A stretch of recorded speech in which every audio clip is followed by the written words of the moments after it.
It's March 15th, 2002. 20th Century Fox's American television drama series The Shield premieres. In India, continuing violence in Ahmedabad kills 28 people. Police shoot and kill 5 rioters. A month earlier, Super Troopers is released nationwide. Just when police relations are at an all-time high, someone decides that shit needs to stop because Showtime is released in theaters. They irritate the irritated, flex perplexities, poise puzzles, magnify mysteries, impose inquiries, and coagulate quandaries. But more importantly, they ask one question. Why would you make this?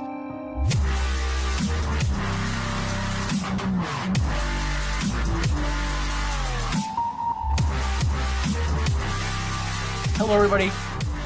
Thank you for joining us. Welcome. This is Why Would You Make This? I am Jimmy Time. I'm joined, as usual, by my co-host, Danny Money. How are you, sir? I'm well, and yourself? Pretty good, you know.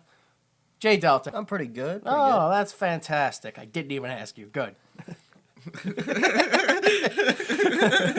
Well, much like what just happened, this film, which was Showtime, you guys watched it, right? Yeah. Yeah, Showtime. All right, good. It, too, got lost in translation. Okay, we're going to start off with Argentina, Austria, Czech Republic, Germany, Spain, France, Greece, Poland, Portugal, Slovakia, and the Turkish title in Turkey. All, there's a distinction, I don't know why. All translate perfectly to Showtime. Which, this is the first time I've ever realized it. Maybe it doesn't translate perfectly into Showtime, and I fucked up the translation. That's a possibility. Who knows? I've only just now realized that I'm capable of making mistakes. That or maybe for them, Showtime's just standard word due to the channel. Oh, right. Yeah, I always wondered that, like, how many languages, like, invent words in their languages, or it's just, like, because Americanized culture. Well, I would think it's because, like, when I think Showtime, I think, like, Hollywood, and, like, that's such a... Fuck you, we're America, and it's coming all over the world. Yeah. I had to type in every time Showtime 2002, otherwise I just got stuff from the channel. Yeah. So next we have, kind of like a begins. Like, I guess they didn't have that phrase Showtime in these countries, which is Serbia, Russia, and Bulgaria, which they're all kind of Russian countries, so I guess Eastern European. That section, wherever it is. They have in Serbia, it's The Play Begins. In Russia, it's The Show Begins. And in Bulgaria, it's Show Begins. So just, they don't have a Showtime phrase over there. It's just the beginning of the show. All right, next, the French title in Canada is called Cops Live, or Cops on the Air. Which, hey, that's I guess that's what it was. It was a show about Cops Live. Well, actually, that's not true. Live. They weren't live. It was a shot and edited. Yeah, that was a problem I have later on in the film, is they talk about stuff as if they're on television live, but they're clearly not. Yeah. We'll talk about it when we get to it. And then Peru follows that same thing with, I guess, maybe also Showtime I have written down here. I don't know, but it says Showtime Cops on TV. And then the last one is Hungary, which is the best out of them all. It's Showtime Infinite and Unable. Now, is that supposed to describe, like, is Robert De Niro infinite and Eddie Murphy unable? Yeah, like, I think it would be the other way around. I think Eddie Murphy would be infinite and Robert De Niro is unable. But that still doesn't... Like, I was trying to think, like, how, like, what synonyms are there for those words? What were they trying to say? Like, forever and never? Like, you know, like, maybe they're trying to do some rhymey phrase and they just couldn't get it out right. Yeah, maybe. All right, well, whatever. There's no joke, there's no joke. Fuck you, Hungary. Yeah.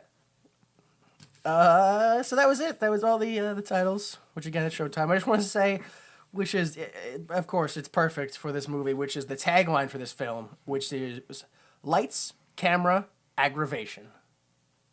Yeah. All right. Yeah, right? It's like, well, if you knew, then why'd you make the film? Yeah. If you knew what you were doing.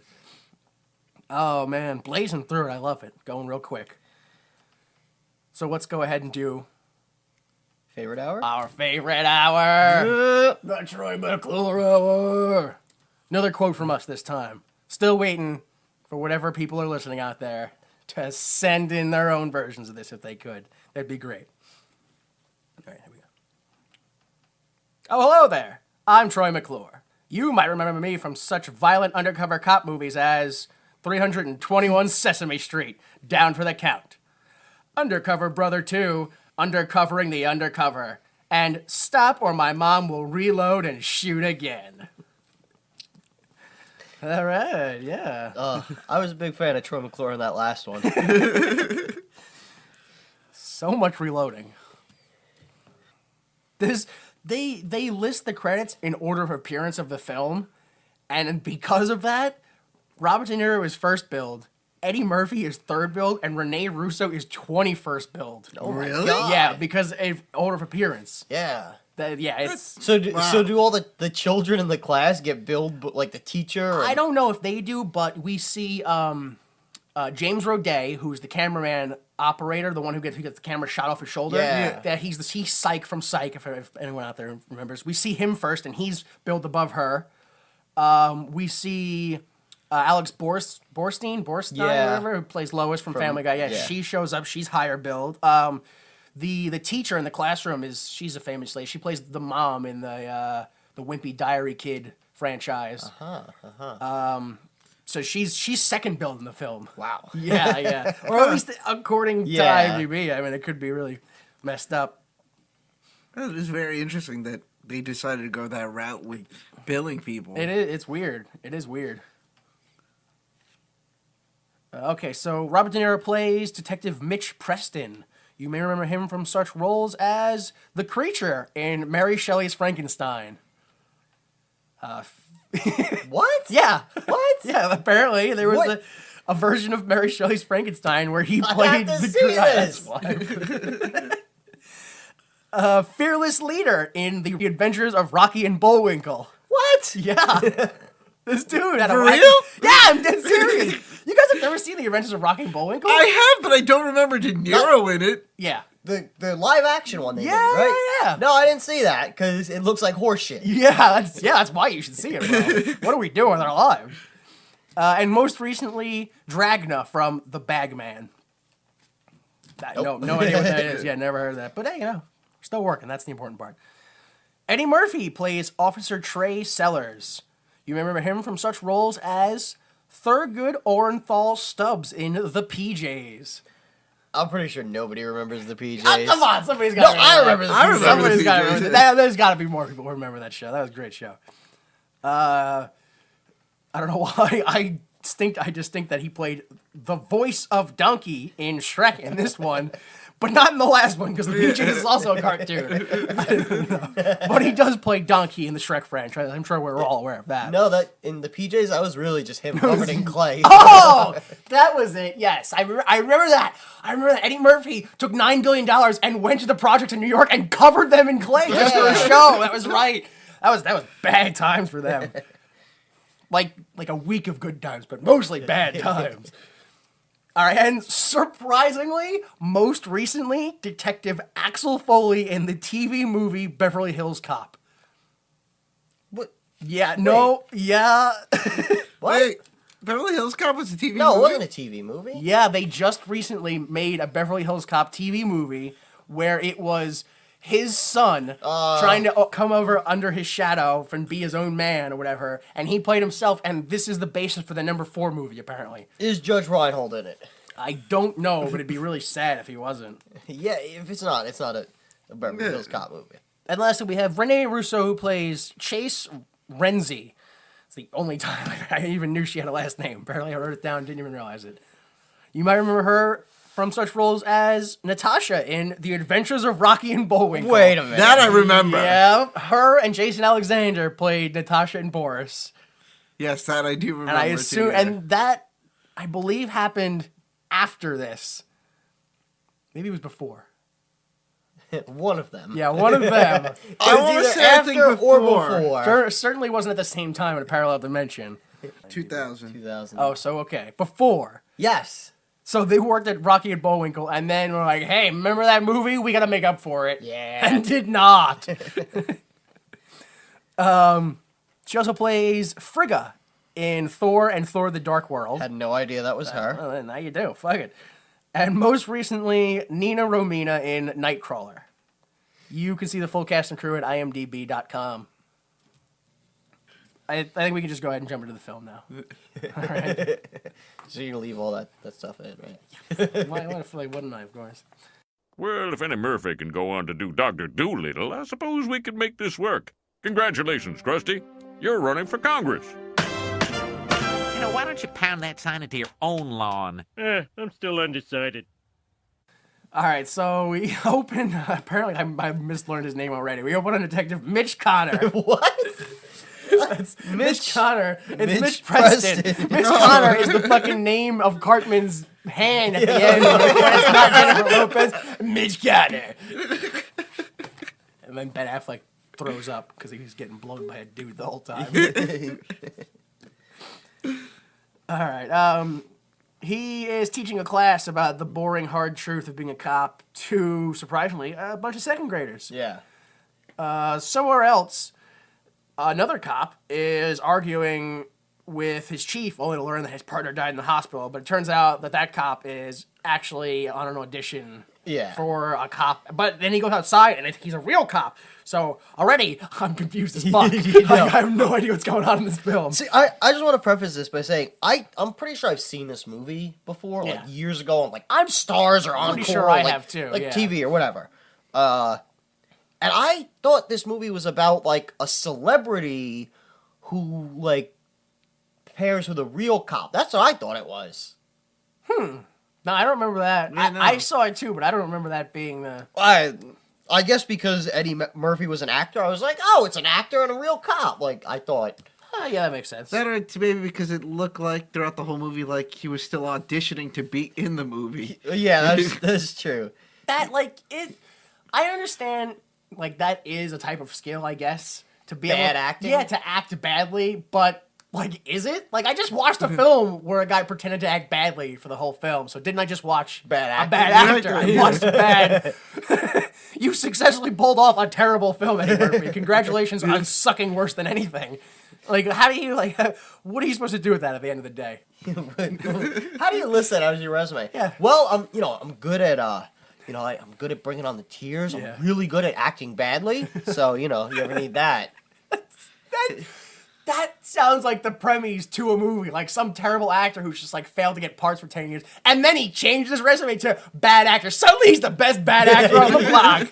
He's starring in film roles and getting the honeys. And then, what happened? No, he's not the best bad actor. He's just a bad actor. And turmoil hits and he can't find any work and his wife leaves him. Not for nothing, isn't that just Eddie Murphy's late movie career, though? Besides, like, the Shrek movies? Are you looking up if you got divorced? What are you... No. I'm curious, because... Because isn't this around the time, too, of, like, Pluto Nash? Yeah. Yeah. That I meant to look up, and I totally forgot to. You know what's fucked up? I look, because, to look at the people's careers for this film, I had to look at his career. Literally every film Eddie Murphy has been in, you've heard of. You've heard of every film he's been in, and it was either the greatest film he's been in or the worst film he's ever done. There are no in-between films for Eddie Murphy. Every film he's done is popular and great or so bad it's famous. Huh. Yeah. Right. Like Norbit. Yeah, like every single one. Like he's because not only on top of that, he does a lot of sequels. He did both the Eddie Murphy, the Clumps movies, the Nutty Professors. That's what you call it. He did the Beverly Hills Cops. Then he did. I don't know why this is sticking out in my head, but fucking Haunted Mansion. Oh my god. Yeah. Daddy Daycare. He did around the same time. I like Daddy Daycare. You can think. I don't. It was a kids movie, so Yeah, it was one of those movies that's like, this is awful, but it's fun. It's fun. Yeah, that's so bad. This is fun. What's that guy's name in there? The fat white Jewish guy. Steve Zahn? Oh. Yeah, Steve Zahn's a fat white Jewish guy. Jeff Garland? Jeff Garland, that's the guy. Yeah, I know you know him. He's great. I gotta watch more things. All right, so fat white Jewish guy. Yeah, Steve Zahn. Steve Zahn. Yeah. Remember him? The fat white Jewish guy. Yeah. Eddie Murphy. Yep, that's him. Tall. He's black. He's Gilbert Gottfried. That's it. All right, not even out of the first scene, we've already deviated from the film. After this, we jump to a convenience store, and Detective Mitch shows up, and he gets a slushie. And while he's doing that, Officer Trey, also happens to be in the same convenience store, and he's playing some sort of cop video game, or at least a video game with a gun. Might not be a cop video game. And they have a little bit of exchange, because Trey's like, yeah, oh, look at me, and he's like really good at the game. And he's like, oh, hot shot with your ice tray gun stuff. I don't know. They all like it's like lame. Like banter. Like, Yeah. oh, nice shooting there. Hot shot, top cop, Yeah. ice tray. We're like, it's not funny, but if you're like in the middle of accounting, it's probably funny. So when Detective Mitch goes to leave, we see that Trey notices his gun. So he's like, oh, and he starts to follow him. Mitch grabs his partner that he's with, and some stuff from the car. Goes inside a pawn shop. Once they're inside the pawn shop, they meet a guy. They go in the back. They get ready to do some sort of deal. We see Trey. He calls for backup, and a news helicopter intercepts that. But let's just point out that the guy who they're meeting with is Mos Def. Yeah. Yes. Who? Lazy Boys. Mos Yeah, Def. I don't. What? I don't know. Not a big fan of Mos Def as an actor. Not as an actor. No, he's just like. Yeah, I know. He's pretty lazy. No, he's like, yeah, I'm just gonna talk at the screen and do stuff. Yeah. Yeah, I know. Shit, you're right. That is. Yeah. That is his acting, pretty much. I'd feel bad if I met him and I was like, "Oh, that's you." That's you. No, that's him. I'm like every movie he's in, it's the same. Yeah, the but same, that might like, just be his acting style. Like to meet him and find out, oh, there is no acting. That's the person you are. Are you telling me every like he's just? It's like fucking Jack Black. Like he just does the same bit in every movie. Yeah, like Mos yeah. Def, that's his bit. Yeah. Oh yes. That's why they were in Be Kind Rewind together. Oh. You can finally just get that out of the way. So yeah, the news helicopter intercepts the shit. Is that legal? Can you? I was just about to say that. I don't think you can do that. Can news corporations or whatever monitor police activity like that? police Well, scanners. I think I don't know why you'd know. We're looking. I At think technically you're allowed to have a police scanner, but not use but it. not use it. It's like drugs in New Yeah, York. yeah, pretty You much. can't have or sell or use drugs. Oh wait, but you can have them. You can't have them. you can have them, but you can't use or look at or Yes. think of them. Yeah. In a bag under a sheet in a dark room. Yeah. Yeah, I mean, I think it's one of those things that's like, well, it's illegal, but we can't tell you that you can't have it, but you can't use it. So you better not use it. But I just like, what kind of shitty, I wonder if LA is really that much of a shithole where news stations are like, we just got a report that there's something, maybe, possibly going down at this TV repair shop. Send a newsman and a helicopter to TV crew. Like, It was just a thing. It wasn't even like. yeah, Eddie Murphy's like, hey, I need backup. We got some possible trouble down at so-and-so TV Yeah, I shop. need backup on possible, 211 or something like Yeah, that? possible 211 in progress, which, we all know is a bad movie in progress. And the fucking news crew just shows up. Why? What? Yeah, I don't do they have multiple helicopters? Like, how do they just send it out willy-nilly? Like, Well, just, according to the end of the movie, there's just constantly a fleet of helicopters, news helicopters, circling the city like vultures waiting for a news story. Well, that was a little bit more understandable because there's a car chase and all that. No. No. Sorry. Well, there's at least shooting inside a building to at least kind of lead it up, and it's during the day. Yeah. So I would expect helicopters out during the day, where this one, a helicopter at night is a little bit more suspicious than than a whole bunch during the day. I guess. Why do you always have to bring logic into things? Fucking every time. Danny Downer over here. So, yeah, they go in to do the deal, and the helicopter shows up and starts looking around, and Lazy Boy freaks out because he thinks it's police or whatever, or I don't know, he probably just thinks it's a helicopter. And then they see they're on the news because because I don't know why, but apparently in this pawn shop they have every TV hooked up, so you can't be like, I don't think this works. What? I think it's a TV repair shop. Oh, I forgot those existed. That's right. That could be a thing, huh?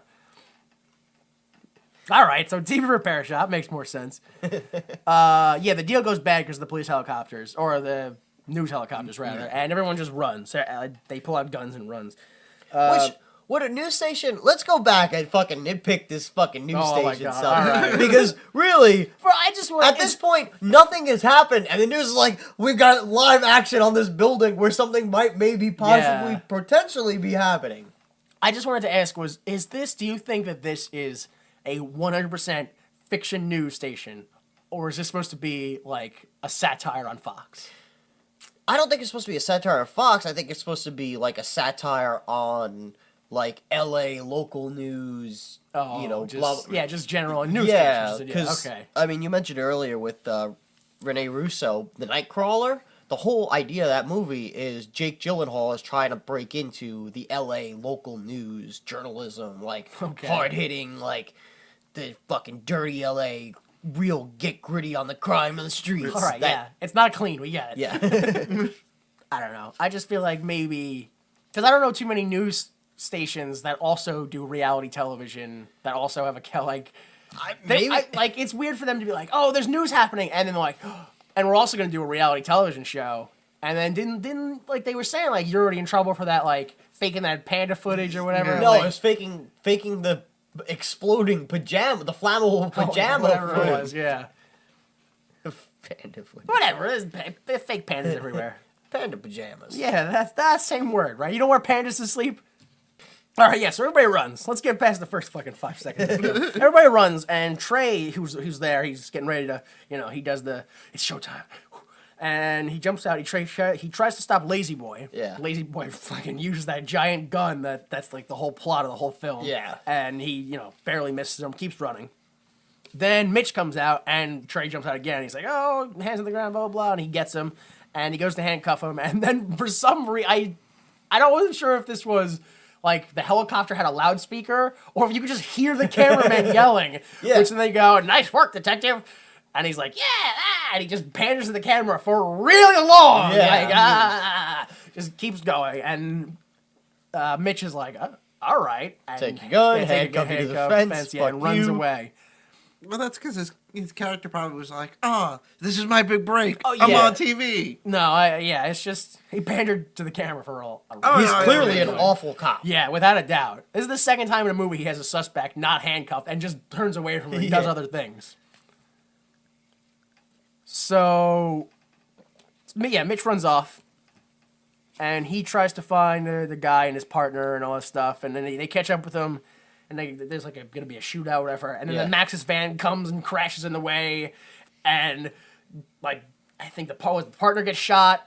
Yeah, well, fucking Most Def is still blasting away the that's van. what it is, yes. Right through the van, hits the partner. Yeah. Hits, the partner and the guy with the camera popped out. He's like, oh, I'm staying with you. Like, he's a paramedic and can do anything with the camera. And then Mitch shoots the camera. Like, he has the camera on his shoulder, and Mitch shoots the camera off his shoulder, and it breaks. Which, like, when that happened, part of me was like, guy's a trained cop. If he wanted to kill you, you'd have been dead. Like, but then part of me is like, no, that's not cool. Don't do that. That's true. Right next to his face. Also, that's not cool. Well, he told him to get it out of his face. Yeah, but you can't just be like, stop filming me. No. Bang! Well, first of all, you can't shoot anyone really without probable cause, and a camera is not.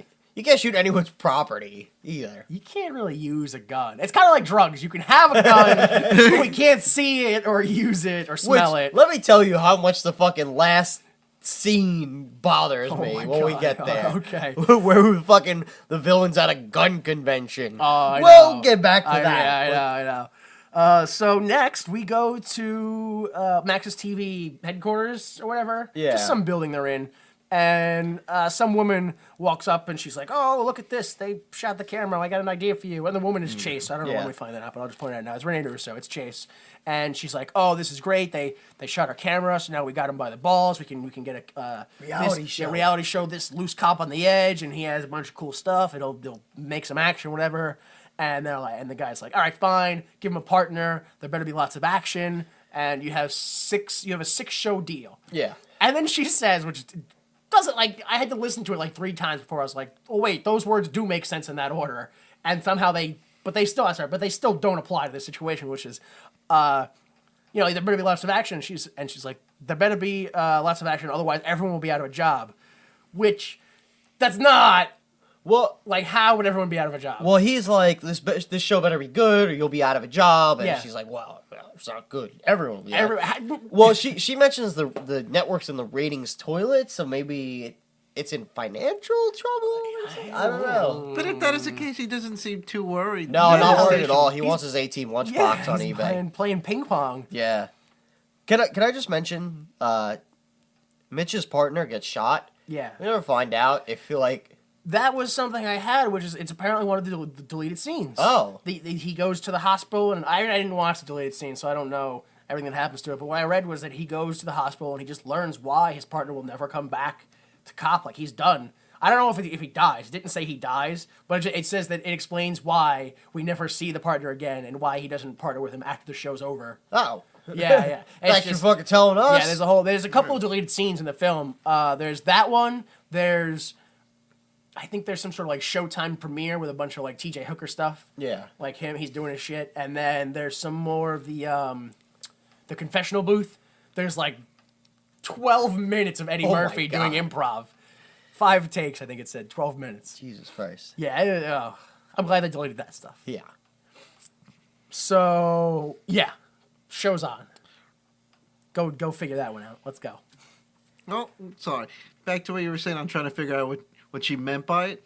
Maybe in the sense because the network, like you were saying, is in the toilet, and therefore, if the show doesn't do good, then nothing else will bring the network out of the toilet. Therefore, that's how they'll all be out of a job. Maybe the show's so good that nothing could possibly bring the show out of the toilet if this can. Whatever. I don't. I'm not a TV executive, so I don't think that's why I don't relate to any of these subjects here. So anyway, we go to the police station, and a couple of cops prank Trey by putting a bunch of handcuffs in his locker. And I was wondering, like, because that's really the only time you see that happen is something goes wrong, and then almost always it's cops pranking the cop that screwed up. Yeah. I don't see like, oh, look at the football player screwed up and then his teammates pranked him. I always see cops pranking cops when they ruin their job, which is saving people's lives. Like, you never hear, like, there's some office job where, like, Bill screws up a TP10 report, and then all his coworkers fill his desk with TP10 papers, and then he pulls it out, they're like, I need some TP10 papers, Bill. Like, that's only cops. It's the only time I see it. Cops are the only one with a strong enough union to protect them when their job screws up. Everyone else, they get fired. Strong enough sense of humor to mock the near deaths of civilians. You were handcuffed to a fence and let a madman with a gun run wild. Hilarious! I'm so glad you're still on the force. Remember that time you choked a guy for selling loose cigarettes? Here's a bunch of loose cigarettes in your locker. Right? Like, that's what happens. That must be what happens. Oh my god. Oh no. That's a skit. That's awful. Yeah, that's why it's comedy. So then we just jump to Trey's in the gym working out, and he's talking to another cop on the treadmill, and he's like, oh, look, auditions for a reality cop show thing. And he's like, yeah, I should do that. Then we go up to Mitch, who's interrogating the guy that his partner caught from that drug bust before, whose name is Rerun. I don't learn until much later, but his name's Rerun. His lawyer is Johnny Cochran. I'm pretty sure it's the real Johnny Cochran. I think too. so. Yeah. So... Just a cameo for him mostly, because there's not a lot going on. He just kind of like, well, we're not talking, and they leave. Yeah, I'm Johnny Cochran. Yeah. Chase and her assistant show up, and they're disgusted by the decor of the LAPD, Yeah. the precinct. Mitch is being talked to into the TV show by his chief, and the chief's like, it's nothing. I did an episode of Cop once. It's bullshit. Let's not fucking tread lightly over this. All right. That's not all the chief said. The chief says, no, you fucked up. The network is suing us for $10 million. The captain or the chief or whatever already signed the deal. Yeah. I understand, like, oh, you put his life in jeopardy or whatever, but I don't... spoiler alert, I kind of, sort of, maybe a little bit liked the movie. Like, it was all right. It was tolerable. Like, it's a good turn your brain off. Yeah. It's on cable movie. This bothered me more than anything. The whole premise bothered me because it's so stupid. I know. Like, why would they possibly take their loose cannon detective... Yeah, and put him like, on live television. We'll live television. Yeah, we'll put him on TV, and it'll work out. It'll be fine. Oh, we don't want to get sued for $10 million. Yeah. It's not like it comes out of... Well, that's not even as to go so far as that is. They say that the LAPD needs like a PR hit, something to make them. So they're gonna put their craziest cop on television. Like that's gonna help. And then there's another thing that happens. It happens way later when they lose the show, which that's way later. But he destroys another camera. Yeah. And the show's. I'm like, this whole thing makes no sense to me. But let's go ahead and speed up to that point so it makes sense. Yeah, so Mitch, he's like, whatever. You'll do the show, right? You got to do the show. Fine. I'm done. I'm doing the show because there's no way to talk you out of it. Because the chief already, whatever, checkpoint. I know you want to keep moving, but I'm not going to let you. All right. At this point, we get introduced to Chase Renzi, or Mitch gets introduced, and she's like, and the captain is like, yeah, we got, Chase Renzi. Yeah. And Mitch is like, oh, blah, blah, blah, some Hollywood dickhead.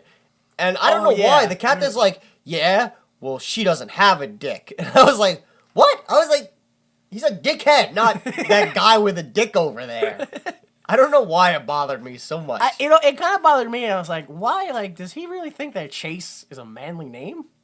I don't know. I don't know. He's like, oh, Chase, I got to deal with this guy. I was like, if this is any other, cop movie at any other point in time, he was like, oh, some little sissy Chase dude I got to worry about. But no, apparently it went masculine. Like, oh, some big tough Chase, some big tough jock I got to worry about. I'm over here trying to do police work. He's trying to fuck pussies all day. I can't get any work done. Flawless Robert De Niro I'm doing right now. Yeah, no, that's perfect. Oh, hey, I'm Robert De Niro. I like the part. Dice Clay. Hickory Dickory De Niro. Yeah, so whatever. We're doing the show. Deal with it. Everyone leaves. Chase is like, oh, find out where he eats. Make a reservation. Not a reservation. It's a diner. Yeah, it's a shithole. So she goes there and she's like, oh, come on, tell me about yourself, Mitch. Let me know, you're divorced. I was divorced. Like, it's just like a mild bit of character development. Yeah. And not too much because Mitch's character development is that I'm a closed off person who won't tell anything about myself. Yeah, Mitch doesn't want anything to do with her or the show, so he walks away again. Outside, Chase gets purse snatched. And Trey Sellers comes to the rescue, only to be attacked by a knife. The maniac has the knife, and they fight, and he disarms him, and he's like, take that, thug. Apprehended by Officer Trey Sellers, and he turns to Chase, and he's like, yeah, he's clearly auditioning. It's like, what are you doing? And then Mitch walks in, and he's like, you're a terrible cop.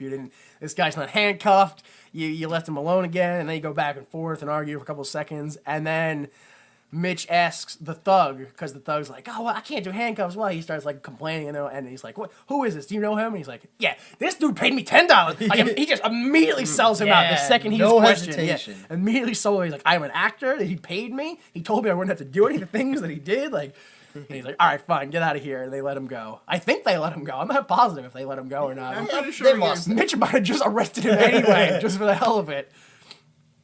And they argue back and forth for a little bit. And Mitch is like, no, screw this guy, I'm out of here. And Chase is like, yeah, screw this guy, you're out of here? So you want to be the new partner, huh? Yeah. And then we jump to the police station, and Mitch is like, I'm not having it with my partner. And Chief's like, yeah, you are, that's an order. And that's the whole scene. Yeah. That, literally, it's just like, we gotta put the chief in here. Otherwise, it's gonna be even weirder when he shows up later and nobody remembers partner. him. Well, is your partner? Oh, all right. Veni Vidi Vici. Does some magic. All right, then we jump to Lazy Boy's house. Lazy Boy's watching Shark Week with his girlfriend.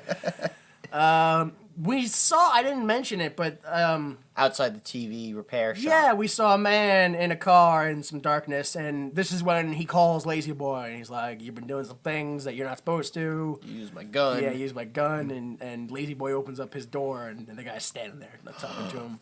He's like, "Oh no, man, here's your gun. Everything's cool. Like I didn't mean it like that. It was just, like we're cool, right? Everything's cool." And he's like, "Yeah, we're cool." And then he gets his boys to coffin up his house. Yeah. Like he just puts a piece of plywood Which, on the door. not so for he couldn't get nothing, out. that has to be the greatest idea I've seen for a drive-by like that.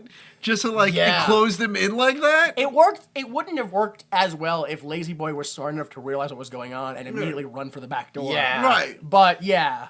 But instead he just went, "Man, stop playing with my door." Like, who the fuck does that? Like, give me my gun. Now I will put a bucket of water on the top of your door.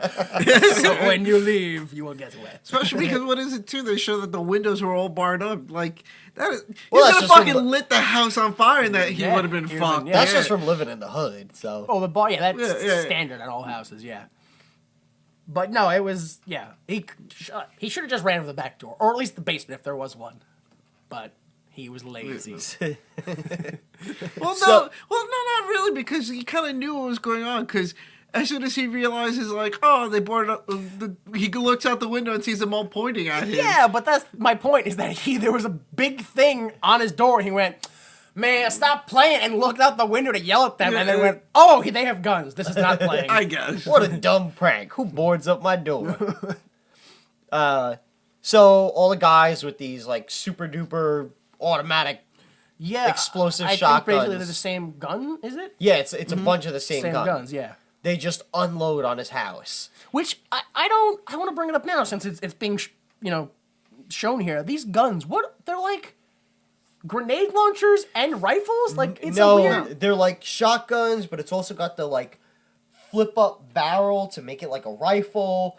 But the guy says they're like depleted uranium shells and like high explosive rounds, and I don't know about that. Now I gotta look into uranium. yeah, No, he did mention something like a uranium, whatchamacallit, shell to the bullet. All right. Well, I just want to say, I thought originally, until I watched the second time, I was like, wait, how come they never go back to Lazy Boy? What happened to Lazy Boy? I thought, like, I was like, oh, they shot up his house, but you see him, like, fight back, and you don't Yeah. see him, like, take a bullet.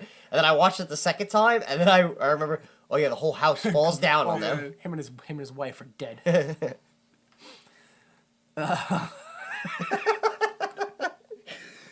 That's not a good joke. Dead people, loving husbands and wives dying. It's not a good. All right, forget it then. So, Mission Trey, they pull up to a crime scene and freeze and cut because it's a commercial. They're filming a commercial for the Showtime show, and it's not going well because Mitch does not want to do his lines. He still doesn't want anything to do with this Yeah. crap. He's totally done with it. And we find out that Chase is there also, and we find out that T.J. Hooker, because that's what they keep calling him. They never call him William Shatner. No, De Niro calls him Bill once. Yeah. Oh, does he? Okay. Yeah. I was gonna say I wasn't sure, but they keep calling him T.J. Hooker. That's regardless. That's how they call him the most. No, it's funny. Yeah, I think it's still the real Bill Shatner. Yeah. William Shatner. Yeah. When he shows Director. up, I was like, wow. I was like, you never see William Shatner in movies, like playing stuff. He always plays Bill Shatner. And I didn't realize he was playing himself until like 5 minutes ago when he's like, when I was in TJ Hooker, I was like, motherfucker. I was like, the act is not acting if you're just yourself. I know. I don't know, man. Hey, you made a career out of it. Maybe it is. No, like, what's the last thing he did where he acted? 30 Rock from the Sun. Didn't he play like the the big giant head, yeah. The giant head. The physical manifestation of the big giant head. Whatever. Because technically, in their real form, they're purple tubes or something. All like right. You motherfucker. So yeah, T.J. Hooker is the director of I guess the whole show. I assume not this commercial, the whole Showtime show, which is weird because how do you have a director for a reality show? I don't know. Yeah, I wasn't sure, but whatever. They're doing commercial stuff and he's teaching them how to Be a TV cop. just be a TV cop, and like how to come into a door, how to jump on a hood, facial reactions, how they test drugs or whatever. If anything, this was my favorite part of the movie. I actually enjoyed this whole Yeah. same bit. I think the Bill Shatner parts were probably the best Yeah. part. I love the drug tasting bit. That was Yeah. fucking. And then Yeah. you cut it. And you stick your pinky in and you touch it to your tongue, and the eyebrow goes up. What if it's cyanide? See, what I didn't get was he clearly had the bag open, and then he still stabbed the bottom of the For bag. TV, Yeah. duh. But still, it's just like, why are you gonna stab the bottom of the bag if you're just going to put your finger through the opening on the top of the bag to taste it? It's a waste. And it's funny because earlier in the film, the guy did that, but instead of tasting it, He puts it puts in it the... like test it, which is something I've never seen in any drug movie. That's how the real pros do it. I guess so. I think that's less about informing the public and more about exposing your personal life. This is how they do it. How do you know that? Never mind that. Let's just keep filming. Yeah. So yeah, after all the drug tasting and car jumping, Mitch gets a phone call and he leaves. And they go outside of the sound studio or whatever. And we see that Mitch's car has been outfitted with cameras, so now it's like a total real, it's like a real reality show now. They're gonna follow him the whole time. Quick cam in the back seat. On the way to the crime scene, Mitch tells Trey, "Oh, it's like the typical. You got to have my back at the end of the day. I It's got me your and back, you." Yeah, you he gives got him the whole mine. speech about that, and then Trey is like, "Oh, all right. Well, back in my day, my uncle was a cop, and he was the first one, and blah blah." blah. And he gave him a whole sobby backstory speech, and then Mitch is like, "What the hell was that?" Like, He just was no like, sells him. Yeah, what the fuck are you talking about? Was this movie PG-13? I Was that their don't- one F? don't know, but I do want to point out that it was apparently a spoof movie. What? That's what I always say. Like when I read that this was a spoof movie, I was like, I think there isn't a spoof movie. I think people make films, and if they're bad enough, they go, nope, spoof. Whole time spoof. Didn't you guys get it? It was a joke. The whole No, thing it's was a joke. satire. No, Yeah. it's satire. Yeah, that's why it was so bad. So yeah, after that, after Trey's speech, then they argue about what a speech is, and then we finally get to the crime scene, and we get the new Showtime cameraman, who is Judah Freelander. Yeah. I mean, Julio is his name.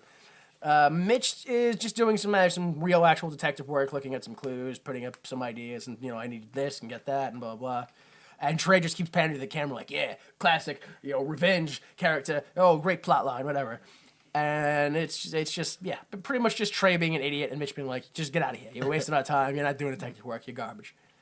A ballistics expert comes over and tells Mitch that the gun has weird casings and it's like the Bigfoot of guns. Like it's the one that exists but nobody's ever seen.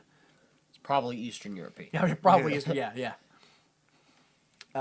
So Trey tries to look for clues by kicking over some dirt, but he just gets more in the way. Yeah. Picks over somebody's water bottle. He's like, what's this clue? Would anybody pick up Prince? And I'm like, I'm drinking that. Give me that, you ass. So we go back to Trey's house, and Trey is talking to Chase about how Mitch they're not together. They need some bonding time. They're like, oh yeah, you do. You should just go over to his house and spend some time with him. And they are like, yeah. So everyone just goes over there. They just show up. uninvited. And once they get there, Mitch is like, crap, all right, fine, come in. And they just kind of like, yeah, this is where you live? What a bunch of dicks. Yeah. And they're like, well, studies show that you should live in a blah, blah, blah. Not even that. Fucking, what is it? Trey being a dick, just walking around the whole house looking through the whole house like, oh, what's here? What's this way? Oh, here's a room here. It's like, fuck you, dude. Yeah, Who are you? That's He's just making fun of his pottery. Yeah, they find the pottery room, which that was a bathroom, right? That Yes. he just put. He Yeah. didn't have a third ceramics room. No, it's just a All right. bathroom. So yeah, apparently he makes pottery for some reason, and he's not too happy. But as I'm sure nobody who hides a pottery room in their house would be not too happy about anyone knowing about his pottery. Although, to be fair, he says he's been doing it for, 6 years? Yeah. Yes.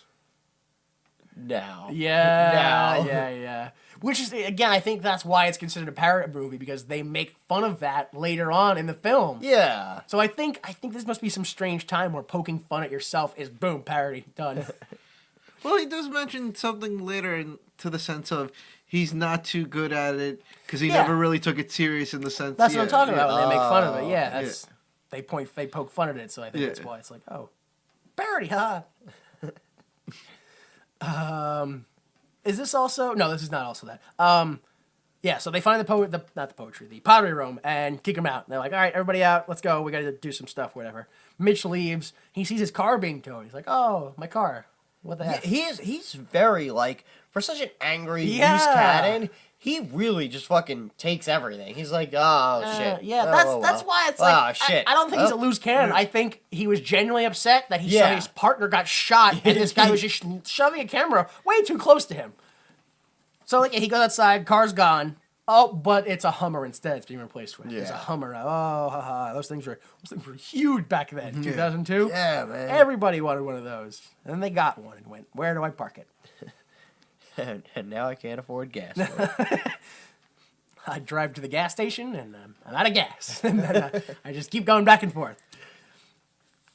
These jokes brought to you from 1999.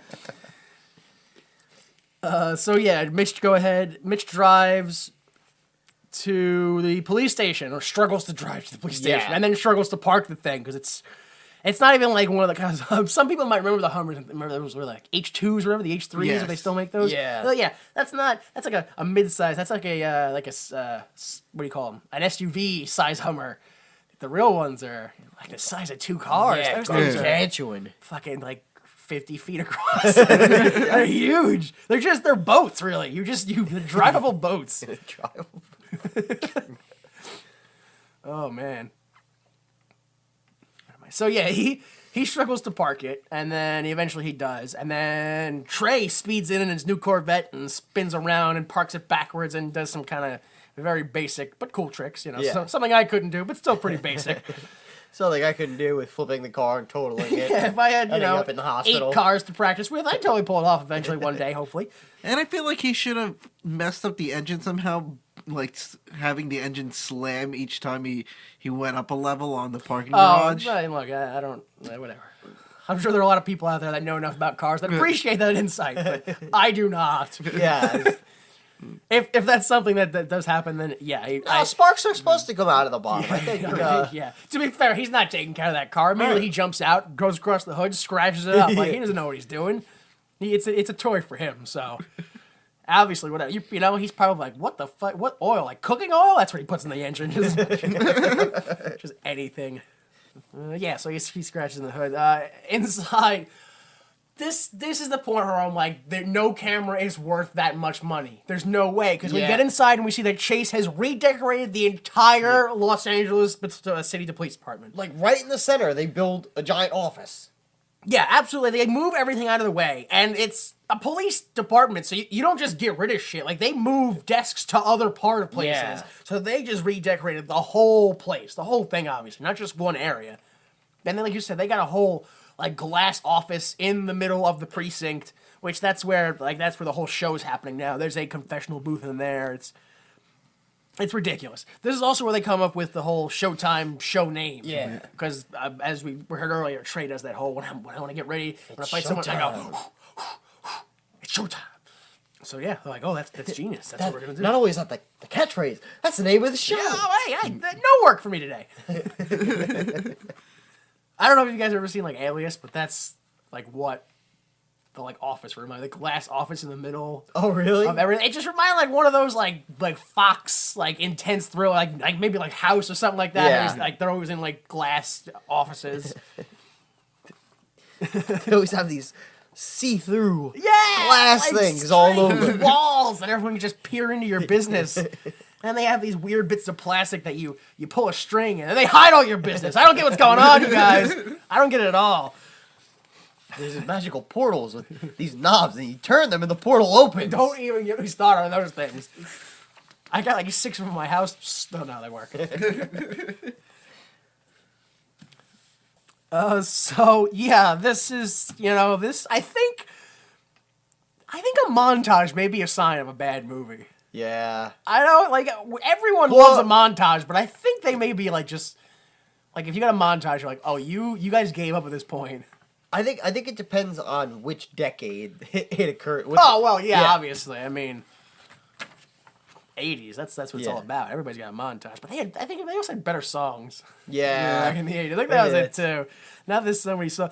Like, did you guys hear the song that went to this movie, Showtime, by Shaggy. Yeah. Yeah. It was like you had the right to remain silent. Yeah. Like, no, Like- you're just singing the Miranda rights. Like, It was so much like 2002. It Dude, was it so was- 2002. yeah, it dated the movie bad. Yeah, like I was like, you got a cop movie where the attitude doesn't match the actors, because both the actors are like 40 something at this point. So like they're not hip young cops. They're like, oh, I'm gonna go out and bust his own story. Like, what are you doing? Then Yeah. you got reggae for a cop movie. Like, what? No, what? Yeah, really, like, I feel like De Niro's character should pretty much be retiring, and Eddie Murphy's character, if he's still on patrol at, like, 40, man, he fucked up. Yeah, like yeah, that's But Sam Jackson got his big break at 42. not as a cop. So, where? Oh yeah, this montage things. We get. I don't even know what the song was for the montage, but there's a I don't even. But they're catching bad guys. They're being on the TV show. They're in the confessional. They have a huge following already. Yeah, it's not a live show. What do they have? Like 2 shows in the air? I don't even know if they have, like, I feel like they debuted the premiere, and people were like, this is the fucking greatest thing They ever! are gods. Yeah, it was out of control. They couldn't because they had a 6-show deal. That's the start. Yeah. Unless there was some unmentioned part where they got extra extended shows. The last show happens at the end. That's 6 shows. The Yeah. whole film takes place in 6 shows. This is not. It can't be halfway through already. No, there's no way. So, you know what I mean? It's got to be like 2nd show at the most. Yeah. I only say 2nd because I refuse to believe they've gained that much from 1 show. There had to at least have been a 2nd one. People go, oh, this greatness is recurring. I love it. Although, we don't see any of the busts from their first show, so that indicates that their first episode is just like, here we are, we're partners now, nothing happened. The first episode was just them filming the commercial. Yeah, It was the just- first episode was nothing happening. Like, we're just gonna get to know each other. Alright. I presume because they're like that all the time. Like they don't have enough time to put on a show. It's just them like, oh, we gotta go to a crime scene. All right, we're gonna take my car. No, we're gonna take my car. What do you mean we're gonna take your car? We're gonna take my car. My car's a great. No, we're gonna take not your car. And then a half hour later, the show's over. They didn't even get to the crime scene. It's just them arguing and back and forth. So yeah, there's this whole thing in here. Oh, this was weird because I read the quotes on IMDb, and in this montage is where we get Mitch quoting other like action movies, like Yeah. You Can't Handle the Truth or what I don't know, Yeah. whatever else. On IMDb, they have his lines in this montage listed as a single quote, so it looks like he just loses his mind and just quotes 8 movies in a row uninterrupted. But yeah, no, it's just them in the confessional doing stuff. Mostly Trey is complaining about how Mitch is a bad partner, and if they could get somebody else in there, like a Wesley Snipes type. Type. Not Wesley Snipes, but I've seen a lot of Wesley Snipes types out there. A Wesley Snipes types. That was the joke, was Wesley Snipes types. That phrase. Yeah. Which I remember that bit from the commercial.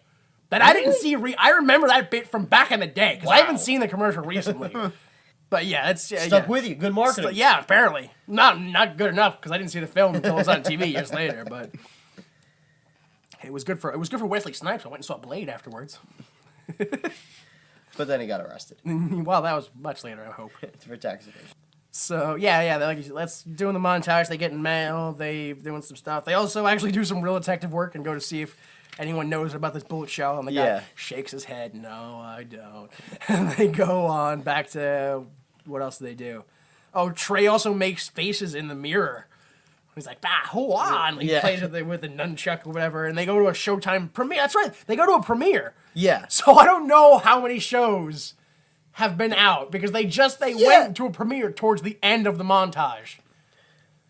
Yeah. Like, so they got famous just While they were filming. from filming. Like Yeah. they were in everybody's shit so much just filming it. I mean, I guess it makes sense if all of a sudden there are billboards everywhere and it's like, 2 real cops, reality TV, coming to you soon. And people are like, oh my God, I want to be on. I'm going to rob a convenience store and get on TV. Jesus Christ. The montage ends with the bad guys testing out their guns, because now they got more of them, I guess. Yeah, even though they already tested it out. Yeah, well, they do it in the desert this time. Oh, okay. Yes. Not on Lazy Boy's house. No, which is the prime target, considering most of their assault will probably be urban. Urban black or urban? No, the area, like an urban, not Yeah. a suburban area. How does that work? Because suburban, like when you say it like that. Never mind. Now, you talking to urban suburbans or? Yeah, yes. I don't even know anymore. So this is when we get The Justice Channel. back into the police department, and Trey is looking at that guy they call Rerun. They're looking at Rerun's folder, and like, how come I look at this guy? And it's like, oh, because he's got Johnny Cochran as a lawyer. And Trey is like, oh, but he doesn't know me, so I'll play as a character, and I'll trick him. And they're like, that doesn't make any sense, but okay. Because Chase is like, yeah, that's good TV, let's do it. And they go in there, and Trey plays, surprisingly, his own name, Trey Sellers. Yeah. But he plays some guy from the Justice Channel who's here to, like, expose the truth and, make sure that the right people get blamed and, blah, blah. And eventually, after some BS and back and forth, we get the name Cesar Vargas. And also that he's at the Cucaloca Club on Figueroa. The Cucaloca. That's, yeah. So, like, it's just like him being like, oh, tell us the truth. And then Mitch, like, being not so hard. He's like, I will go hard because that's how it's done. Yeah. And Mitch is like, ask him about Billy D. Williams. I don't know what it is. It wasn't long enough for anything to be eventful. No. But yeah, so then they're like, all right, cool, let's go. Let's go to the Cucaloca Club. And they go ahead and that's it. They just jump to. They're in. They're like, oh, looking around. Like, let's see, what can we find? They head over to the DJ club and they stop the music. Like, we're looking for Vargas. And the whole club just looks at Vargas. Yeah. And they're like, oh, cool. All right. Awesome. And then Trey scratches the record and puts it back on. So they go up to Lazy Boy and, not Lazy Boy, they go up to Vargas and they're like, do you know who this is? And he's like, no, I got a lot of people working for me. I don't know who that is. And they're like, what about this bullet shell? And they put it in his glass, which they still need that. That's the only piece of evidence they have. You can't just throw it at people and contaminate it like that. And he's like, no, I don't know what that is. Like, you guys can't do anything. You guys are TV cops. You're not real cops. Get out of here. And Mitch is like, yeah, we're not real cops. Well, then I'll fight you. And he just fights him. Yeah. How do they not immediately get in trouble? Because it's all on film.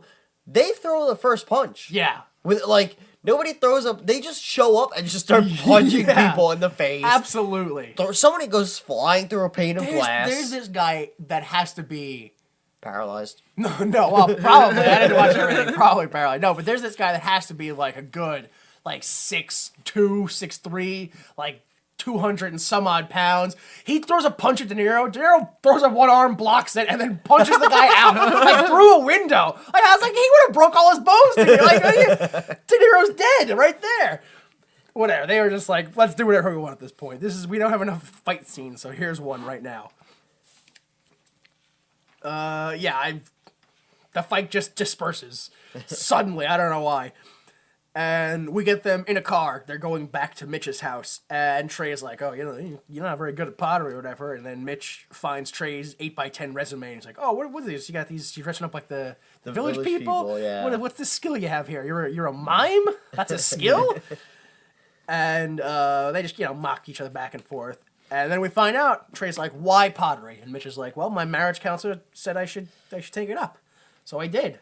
And I never let it go. So I don't know why. I don't know why he never let it go, but he never did. And then Mitch asks, so why are you a cop if you want to act? And he's like, it's because I'm a shitty waiter. Yeah. So it's better than that. And then Trey does some mime skills, and they share a very mild laugh.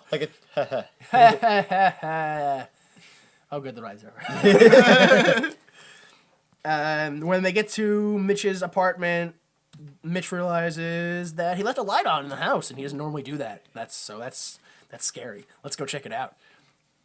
They get inside, and it's Chase and the assistant. Surprise, we redecorated your apartment. And it looks like a gay porn studio, is what he said. They also brought him a dog, an ex-canine unit dog as a pet. and he doesn't want the house the way it is. He doesn't want the dog as a pet. He yells at Chase and Trey and the dog and everybody. He very mild. Like, he doesn't flip out. But he's like, I'm done with this. Everybody out. Like, it wasn't like he didn't like get angry. He was just like, all right, that's enough. Get out of here. Again, the whole movie, he really fucking takes way more than he should. They didn't want to fucking be there. No. They owed somebody some fucking money. Yeah, so then Trey's like, oh, come on, it's just a dog. How's it going, buddy? Bye, bye, bye. And the dog just and tries to fucking kill him. And so Mitch is like, well, hang on. Maybe the dog's got good instincts. I'll keep him. I think I like it. All right, let's hang on now. And that's it. That scene's over. We jump to, like, I guess the next day. And we see, well, it's light out, so it must be the next day. We see a garbage truck pulls up behind an armored truck and lifts it off the ground, and they shoot at the drivers, and they start emptying the trunk, and it's a robbery. They're robbing the armored truck. Turns out it's Vargas, and he's sitting back behind watching everybody, a different car, watching everybody do everything. And the cops come in for backup, and they get shot up by the people in the blown Oh, up. yeah, because they all have the guns. They all have those guns. And they're just, boom, just, it looks like grenades. Like, they're just destroying shit. Showtime, the whole show, they all arrive. And they start broadcasting, which, again, I don't understand what's happening. Because they show up. And, like, the satellite goes up as though they're going live. Yeah, why? Also, it didn't occur to me until, like, just this point. What if they got a cameraman, like, why do they need a van? It's all on tape. He's changing the tape out. Like, if they're not broadcasting live, Right. what's the point? Also, why wouldn't they have more than one cameraman? I know. This whole show makes no sense. Like, nothing about this whole network makes any sense to me. So once they arrive, a shootout happens. Shootout ensues, if you will. And the garbage truck blasts through the flaming wreckage of the cop cars, and then a car chase ensues. Mitch hops in a cop car, Trey hops in his Corvette, and the Showtime van also joins in the chase, and everyone's going along. Sometime during the chase, the Showtime satellite goes down. Yeah. And everyone's like, oh, we lost feed. And then the truck tips. Yeah. Because they're going Who's like... driving the news truck? Don't know. Who knows? But it just fucking tips onto other cars. Yeah. Because for the longest time, I thought it was the cameraman Julio, right? Yeah. Yeah, who was following them around. But then later, He's in the car with Trey. Yeah, I'm just like, wait, what the fuck just happened? That's weird. He has a twin. Makes sense to me. I don't know how, because Mitch was chasing the garbage truck. Yeah. But somehow they get lost, and then Mitch gets speared by the garbage truck and left up into the air, and they go to shoot him, but he ducks and shoots them. And Yeah. I don't know how they lost him or he lost them, and they ended up T-boning each other. I want to but- know how the van was keeping up with the chase, but no other cop cars were. Like, It's a nobody Showtime. else. Hey, if But you were- no, to answer yours, what I think happened was he realized, he's like, oh, once they go down this alley, they gotta make a left and hit for the main road again. Oh, so they tried to cut him off. yeah, I They think did that's what too it was. well. Yeah. Yeah, that as soon as he... got you. Oh, fuck. Yeah, as soon as he made it on the main road, he's like, oh shit, there's that car go with the flat tire, made that turn, I gotta go. And then that's when he got tailed by the, what is it, the garbage truck. Quick, those runners are stampeding. I know, get in front of them. That'll stop them. Oh, man. Yeah, so he climbs out of the car that he was in, because they spear him, lift him up off the ground. He kills them, and I guess they just floor it, like the dead lead foot, it must be. Well, what happens is if you kill the driver of a car, the car either explodes, Okay. or leans forward, putting all their weight on the gas to go Yes. full speed into the next explosive Yes, thing. that's the luck part of dying in a car. Yeah. is your body immediately arches forward. Sometimes you're lucky and it lands on the horn. Yeah. Mostly it lands right on the gas pedal and you keep going. It depends if the car's thing still or in motion. If it's still, all the weight on the horn. force. But if it's in motion, It's like the a- centrifugal force forces your body downward, all of your weight into your foot on the gas. Yeah, because a train leaves Denver going 90 miles per hour. All right.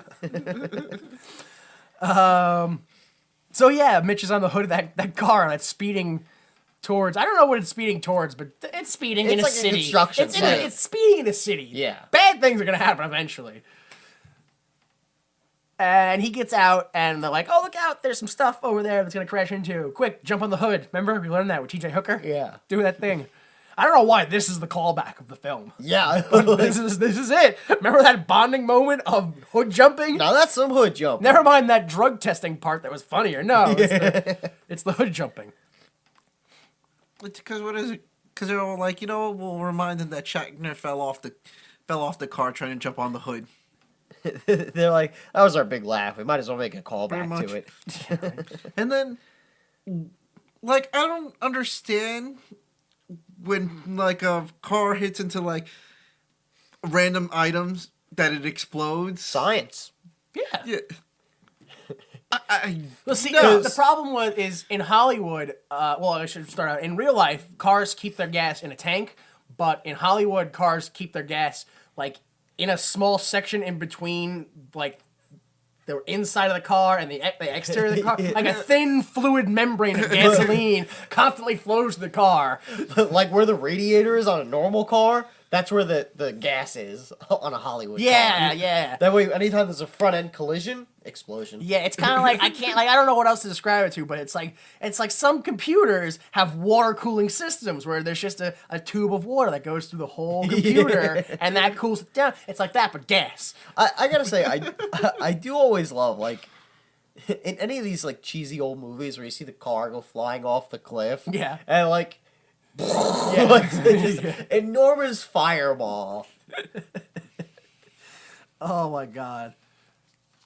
I'm sure they did that on Mythbusters. I gotta go watch that now.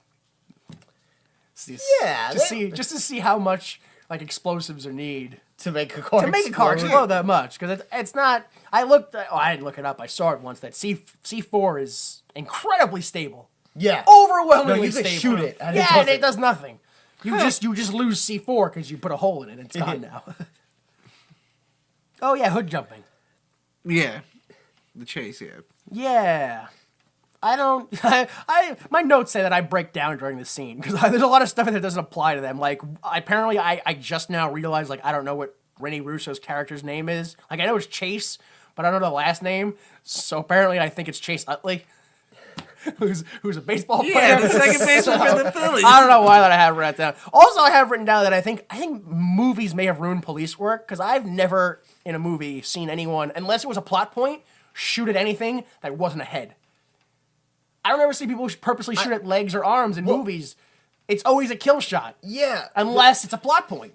I do think that movies have ruined police work. Yeah. Because, like, actual, like, you hear about, like, oh, high-speed pursuit. You ask a normal person, like, oh, they're chasing people, be like, why didn't they shoot out the tire? Or, like, how come, oh, this guy has a gun. Why don't they shoot out their leg? When cops are trained, like, no, you don't shoot at a moving car because you'll hit something else. You can't just shoot out a tire. It's not that easy. Don't shoot at the leg because it's a fucking tiny little leg compared to the center mass of their body. Like, movies teach, oh no, you just bang, headshot, bang, tire shot, bang. Like, make it all seem so easy. I feel like, I understand that, but I'm just saying, like, nowadays, cops go for headshots. Oh, yeah. More than body shots. I feel like cops just unload. Yeah. Just shoot until whatever they're shooting at stops moving. That's what I'm saying. If they're going to take that approach anyway, why not aim for the legs instead? You know what I mean? If you get off on shooting the gun, just shoot for something that's less for the deadly. dick. Just shoot dick first, and then somehow we'll sue you for sexual harassment. Molested me with his bullets. His bullets touch me in places. And it won't be able to be touched again because they're gone now. I've been penetrated by his bullets so many times in so many places. Not in a sexual way. Yeah, I didn't usst to have orifices there. Orifices. Orifices. That's like a Greek god. That's the nastiest. The Greek god of unwanted holes. Orifices. Horrifying people we are. I think we were watching a movie before, right? Showtime? Wasn't that what it was called? And this is the part where the jump. Oh yeah, they This is, can't no, talk this to- is this is actually the part where the show's over. Oh yeah. Because he jumps off the car and the Explosion. what do you call it? What's that thing called? garbage Explosion? truck goes into it, yeah, and hits something. It doesn't even like crash into something. It hits something, stops, and then explodes. Yeah. And I don't know if you noticed this. Oh my god, the best part. When Mitch is on the thing and the guy starts shooting at him, there's one guy driving and one guy not in the passenger seat, but on that side, kind of hanging out Yeah. of the door. When the garbage truck crashes, there's a mannequin hanging out of the door and just goes, and just doesn't move. Because it's a mannequin, it's supposed to be stiff, but it's like on fire and stuff. It's just kind of like rattling around. And I'm like, what are you? I saw that. I was like, get out of here. Like, what? That guy's supposed to be dead. Like, you could just not have a body in there. And we would have been like, there's no body in there, all right. Oh, man. Like, that was the one time they're like, oh, continuity error. We can nab that one. That won't be in the credits. Yeah, so Mitch and Trey, they're off the show. Trey comes out of the police's office, or the captain's office, and she's like, yep, we're off the show, you know. Well, your turn, or whatever. Mitch goes in, and he's like, oh, I can't believe you, blah, blah, blah. Full investigation, you're all relieved of duty. Yeah. And then Mitch notices that the chief's ceramic woodpecker has a camera in it, and he smashes it. He's like, I hope you got everything, and he smashes it. Which, doesn't that mean they get to do another show? Because they smashed a camera. Yeah. He broke another camera, and Well- presumably, because it's smaller, it's more expensive. Yeah, but I think the lawsuit was more about the fact that he shot next to a cameraman's face. No, clearly the cameraman's life is not the issue. It was the price of the camera. I don't know if you guys noticed this, but what a fucking dick the captain is. Because we see inside the office for a second. He's Yeah. like, you're off the case, Trey. And we go outside, and later we see more of what happened. But what we see there is he goes, you're off the case, and gives him the caution tape. As if that's the only thing he does. Like, he does other things. He's still a police officer. Go back to being a piece of shit. Yeah. Gives him the caution tape. He just goes crazy and caution tapes the whole city. Well, he says it as he gives him the caution tape that he has to go back to being a patrolman again now. Yeah, but that's not the only thing patrolmen do. They don't just caution tape the world. Well, according to Eddie Murphy, that's all he does, because that's why he doesn't want to go there anymore. He doesn't want to caution tape the crime scenes anymore. He's a detective now. Maybe there's different level of patrolmen. Caution tape patrolman, patrolman. Yeah, that and plus they probably know that, like, Eddie Murphy's an ass. We saw it on national TV. He doesn't know his job. He can't screw up putting police tape up at an evidence or at a crime scene. He'll show them. Exactly. And then they find a crime scene where all the body is, everybody's just strangled with Yeah, caution caution tape. tape. I'm glad you did that. I was going to go darker and involve a child. Oh. I'm glad he kept it light and only used full adults. In that. It's not a fucking group of young Vietnamese children bound and gagged with caution tape in fucking Eddie Murphy's basement. No. Not Vietnamese. So anyway, we see inside Mitch's apartment, and everything's being made back to normal, back to the way it was before they gated up, according to him. And they try to take the dog Powder, but Mitch is like, technically this dog's an officer of the law, and if you try to take him, that's assault, shoot and you I'll in the shoot you face. dead, yeah. Which, obviously at this point, people are like, no, he'll definitely do that. They have it on camera. Trey is, I didn't pay too much attention to it both times, but he's trying to be convinced into an acting gig, I believe, by his friend. Yeah. Like, he's like, you'll be Ice and I'll be Train or something like that. I don't know. It's like some... you be Johnny Locke and I'll be Timmy Load and like... Oh, Lock and Load. Yeah. That was it. Yeah, that was why I didn't remember it. Good God. So, Mitch is in his apartment. We go back to Mitch in his apartment. He's eating dinner, watching the show, the final show of Showtime. And we see that Trey in the chief's office was like, no, whatever you do to Mitch, you got to do to me too. Yeah, We're we're partners. Yeah. And so Mitch is like, oh, geez. He calls him up and he's like, listen, I saw what you did, and it was noble, or whatever he says, honorable. I don't know what word he uses. But he's like, if you need me to help you pass the detective exam, I got you. I'll do that. And then anything else you need, and blah, blah, blah. Just kind of share a moment. Yeah. And then Mitch is like, oh, wait, I think I saw something on Showtime. And Trey's like, I record all of them. Let me rewind. And he's like, yeah, that's that guy. That's the ballistics guy from the crime scene earlier who told you it was an Eastern European gun and all that stuff. And you're like, how come How come he's Why with is it Vargas? Vargas's Yeah, club? that doesn't make any sense. That guy would be at a place. The guy who's the gun expert is with the guy who has the fucking gun that only the gun expert knows about. So we go to the ballistic guy's house because apparently they know where he lives. Well, they're cops. They could just. I guess that's. I wasn't sure at this point. I was like, wait a minute, is he just some ballistics, like a third-party ballistics guy they talk to sometime, or is he the police ballistics guy? I don't know. I think he's the police ballistics. That's kind of what I thought. Yeah, I was "Ah, thinking that. But inside crooked. it's L.A. They're all dirty cops. Yeah, right. Yeah, they kick in his door and he's a gun maker. Surprise, surprise. They star 69 his phone and they get an excited fan who's here to help him. Oh my God, are you Mitch? Are you Trey? Oh, I love your show. It's so great. Oh, say Showtime. Say Showtime again. They keep asking us there. Yeah, and she helps them find out that the guy, I don't even know what his name is, but he rented a van and he went to a gun show. So they're off to the gun show Yeah. at some hotel, whatever. Some convention thing in a hotel. Yeah.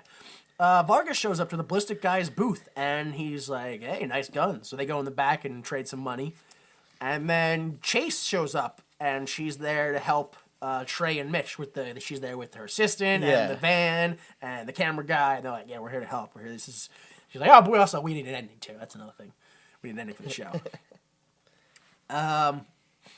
Yeah, so Chase goes up on the Jumbotron, and she's like, this is Vargas, this is the ballistic guy, we're looking for them, and they're very armed and dangerous, and they're like, there they are! And Vargas is like, oh, fuck, and just starts unloading the gun, and everyone scatters! Okay, are you telling me it's literally a convention center full of like yokels and fucking hillbillies and army guys and gun enthusiasts? Are you fucking telling me these guys, there should be a collective sound of because they're all jizzing in their pants, so excited that they get to gun someone down. But no, they all just go, They panic. and just run. It was like Christmas Day for them, they didn't know what to do, they just ran. They just get so excited. They were all like, oh no, my favorite gun's in my room, and they all ran in their room to get their killing gun. And it was too late. They were all gone. The only theory I came up with is it's because the phrase is the only thing that can stop a bad guy with a gun is a good guy with a gun. Emphasis on A. There was too many good guys with guns. Nobody knew what order to take, and everyone panicked. So are you gonna shoot No, it? it's him. No, no. It's what about me? Do I go? Where do I go? Why I had a 4.0 GPA, so I mean I'm a pretty good guy, and Okay, I helped that old okay. lady across the street that one time. I met a bush once. Does that count? Yo, that's pretty tough. I think I'm above you, but I'm below him. Cheney looked me right in the eye. How's that count? Halle Dimido. I'll just start worshiping him.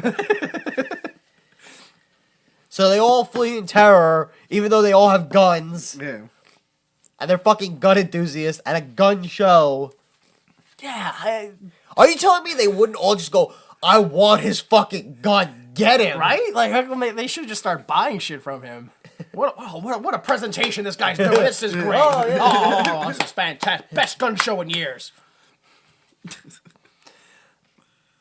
So, yeah, everyone just starts shooting. Oh, no, actually, that's not true. Just Vargas starts shooting. Yeah. Which, with his gun, is enough to emphasize as if everyone had started shooting. Because he shit shoots just starts... the, like, Jumbotron in the center, like, of the room. Yeah. And it comes down. It actually crushes the ballistics guy. Yeah. Which I didn't notice that until the second Oh, time you didn't around. notice I that? thought it was just some guy that got crushed, and the second time I was like, oh, that's the guy they're looking for. That's why we never see him. I thought he just got away. I thought he was just lucky. Oh, they'll get him in the sequel. Like at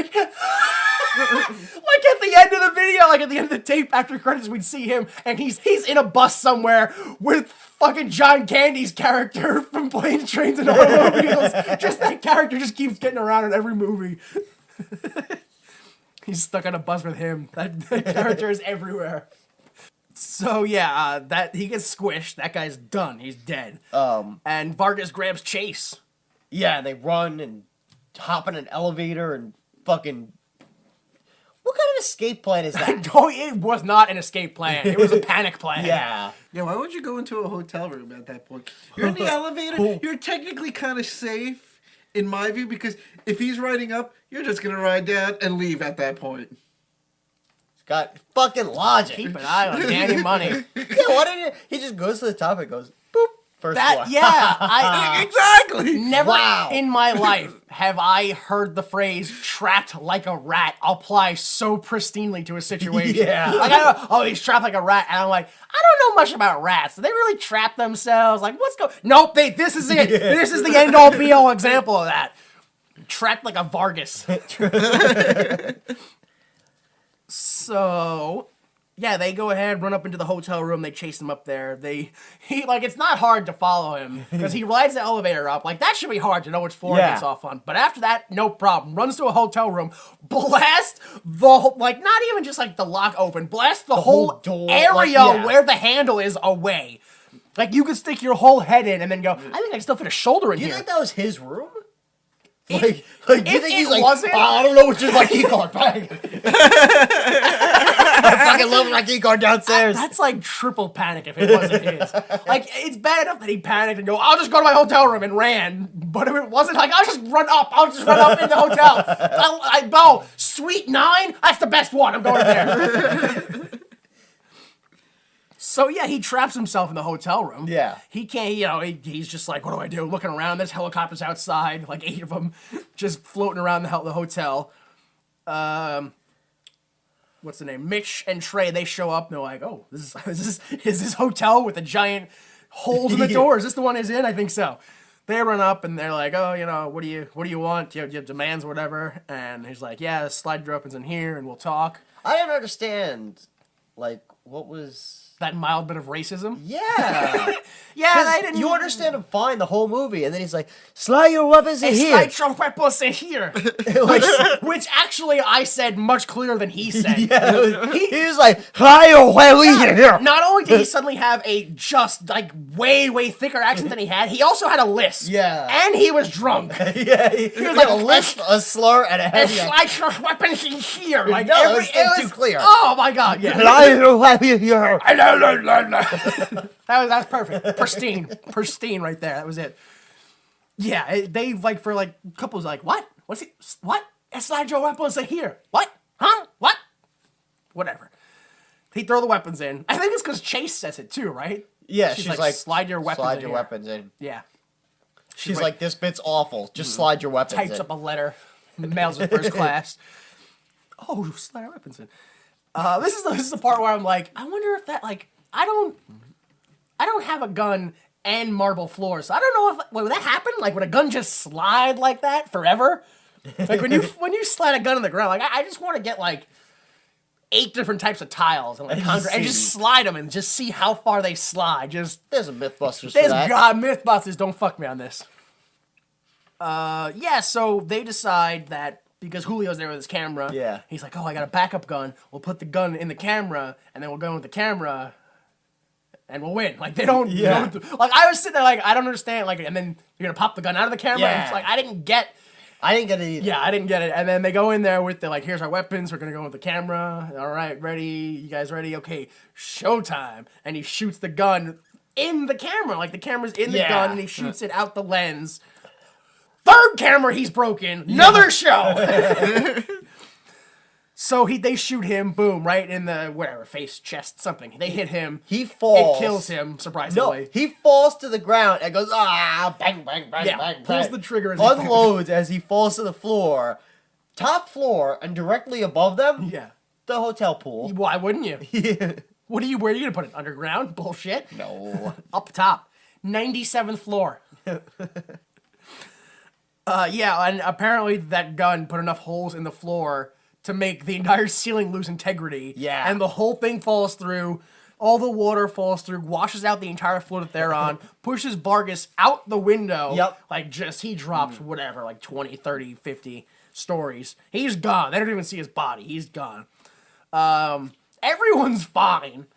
But they can't find each other. Yeah. So in They the just process wander of, into the water. looking for each other, they walk into the water. Mitch falls. Trey jumps after him, puts handcuffs on both their wrists, and the then handcuffs get over the caught edge. around something. Yeah.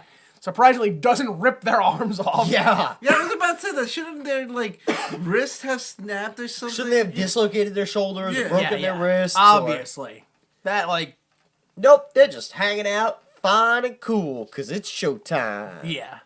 And that's it. They're like, oh, I can't believe this car is. And then a camera's like, some helicopter's like, oh, filming them. Yeah. Good job, officers. I don't know if that's it, but that's probably what it's supposed to be, an allusion to the first part. Yeah. And then they zoom out into the view of the camera, zoom out again into the view of a TV, and everyone at the police station is watching the final episode. Yeah, you guys did it. And then you see two women cops in surprisingly low-cut outfits like arguing. mega DVs. Yeah, like if It's practically down to their navel. yeah, pretty much. Like it's pretty much like, is this might be porn? Is this porn? It's either porn or wrestling. Yeah. Yeah, and the women, they're arguing, and they walk past, and eventually we see Trey and Mish, and like, oh, this new season, not as good as the old season. And then Chase is like, that's why you're gonna guest star on it. And they're like, no, we're not. Wah. And then Chase kisses Mitch, and then Mitch gives Trey a pottery change dish, and he's like, oh, all right. And then some cops like, Detective Sellers, so we need you for your interrogation of your suspect. And they're like, let's go, partner, it's showtime. Woo. And then that's the end. And then we get some bloopers, which is just a bunch of missed lines. Yeah. Mostly by De Niro. That was what I watched. Like, the bloopers, it's mostly just unnecessary improv by either Eddie Murphy or Shatner, and then missed lines by De Niro. Really? Yeah, yeah. When I actually looked at it, I was like, wow, De Niro fucked up a lot in this film. He just doesn't give a fuck. I wouldn't. Why would you? All right, so that was the film. I hope you guys hated it as much as we did. It wasn't terrible. I didn't think it was a horrible film, but it just wasn't very good. Like, I felt like it was like a big laugh and literally one big laugh and one big explosion away from being a blockbuster, like a real, like a not good, but a summer. I wouldn't go that far, but I mean, I think... I'm not saying it's going to be a good film, but I think if it would have had like one more big laugh and one more big explosion, it would have got through whatever market to be like, yeah, no, it succeeded. I think they could have done Just the same barely. exact movie with two different stars, and probably it would have... That would have helped either. And two stars who cared. Yeah. More importantly, two people who gave a damn about the film. Because, I don't know. Because I feel like this movie, it was made, like... Yeah, I don't know about you guys, but I really felt that Eddie Murphy and De Niro just didn't care. give a fuck. I felt like Murphy cared more than De Niro, but they still didn't care like at all. I said before, I feel like throughout this whole movie, it was just Murphy just like boning it in, like, yeah, I'm still giving my audition, kind of, but not giving it my all. Like, this movie was done after, like, Dr. Dolittle 2 and Bowfinger and Holy Man. So, like, I feel like Eddie Murphy was already kind of losing. See what I mean? I know every one of those films, and I know whether they're crap or great. Yeah. You can't give me a film while you're like, what? What is that? That's a film he was in? So, like, I feel like... I didn't understand. What was the... Lazy Boy uses the gun to get away from De Niro. Why did he have the gun? No. And then Vargas shows up and goes, you were using my weapon, takes it from him, and blows up his house. Like, who? Yeah. Who cares if the weapon was used or not, if it's just going to be used There's no immediately anyway? evidence from it yet. Yeah. Now there wasn't evidence until he shut up the house, Yeah. actually, so...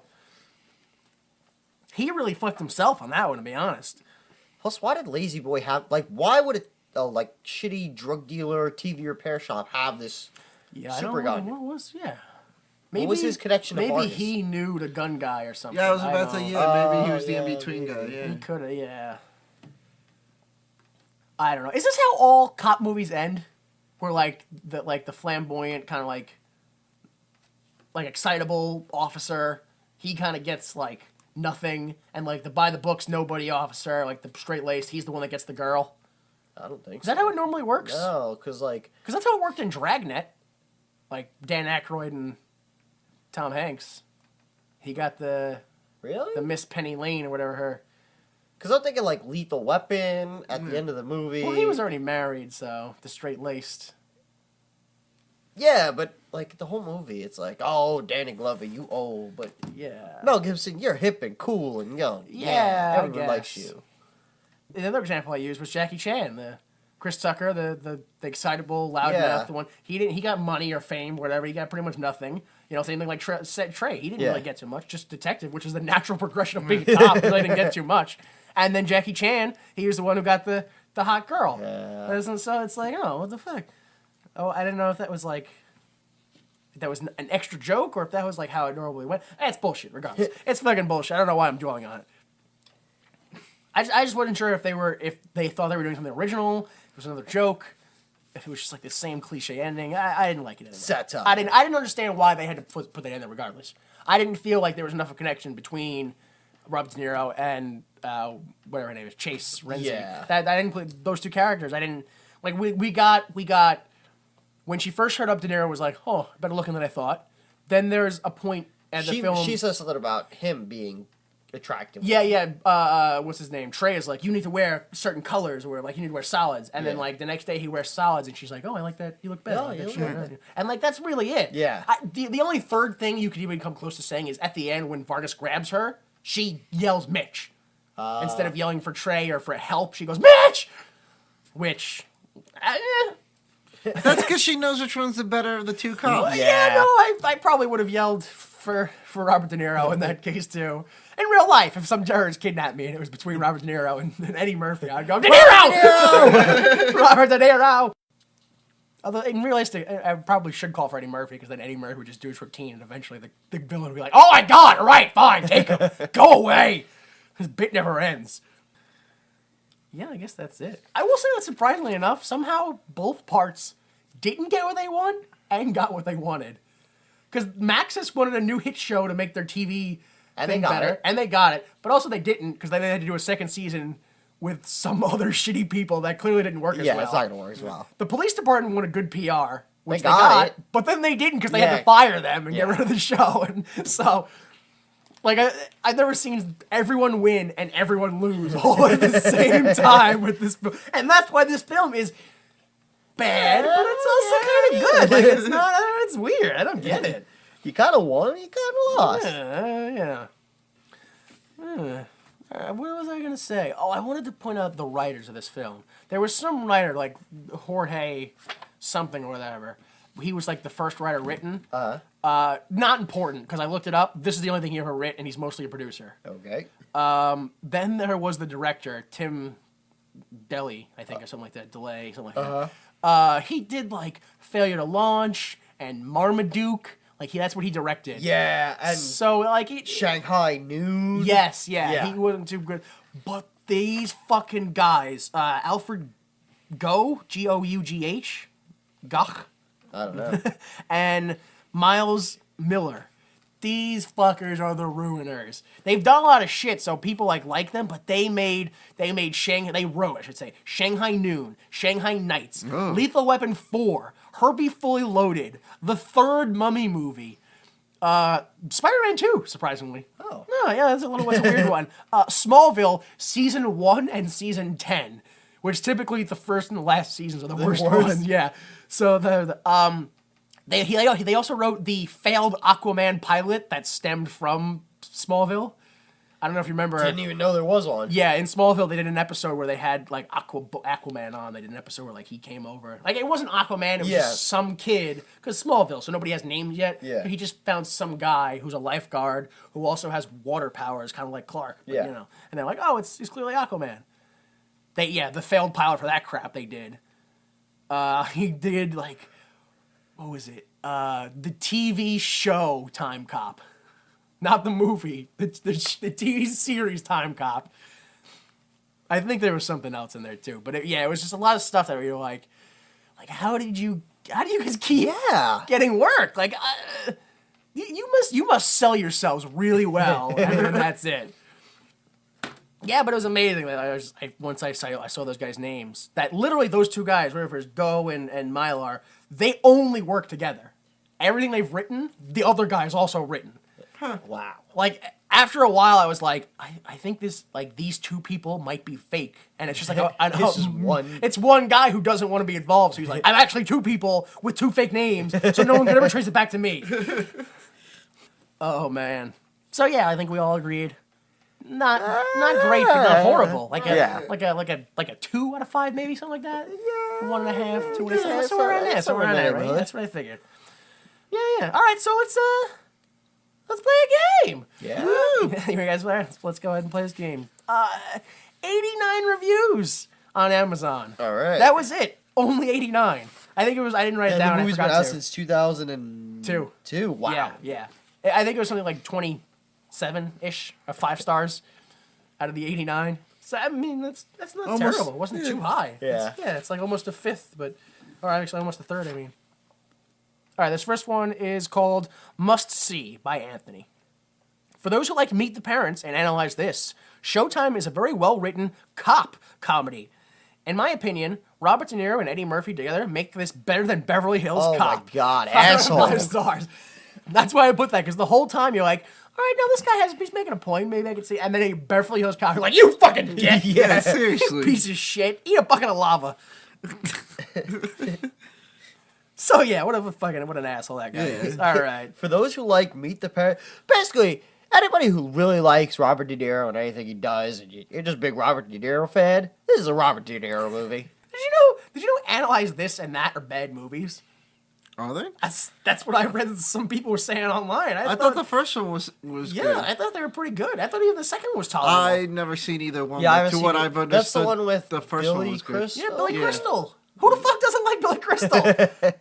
What strange world do we live in? And Meet the Parents is with Ben Stiller, right? Yes. Yeah. Unfortunately. That's not fun. I don't like that at all. You know they're making a new Zoolander? Yes, Uh-huh.